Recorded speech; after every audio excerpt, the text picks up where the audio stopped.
Va taip va, vėjas pučia, galbūt prastai girdėsis, bet vis dėlto filmuosiu mašiną. Šiandien paskutinę darbo dieną man su ja, rytoj baigiu oficialiai savo karjerą Norvegijoje. Kragerio elektriškai čia dirbu paskutinius porą metų. Tokią mašiną turėjau, tai dabar susitvarkyti reikia, išvalyti ją ir reikės priduoti.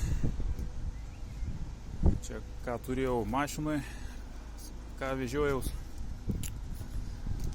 Prisiminimui, kaip sakant, reikia nufilmuoti vis tiek. Ten statybos vyksta, Rema, Kragerį, Kyvis.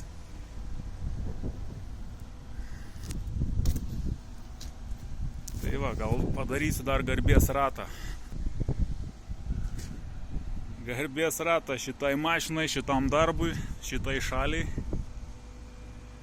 Kažkada bus įdomu pasižiūrėti.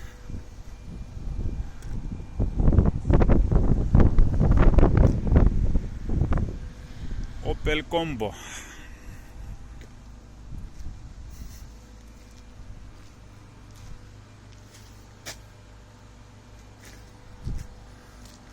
Va tiesa, ten kitoj pusėje oficialus Opel Citroen pardavėjas, iš kurio šito kontorą ir perka mašinas, kur yra aptarnaujamos jos yra. Kragerio elektriškai.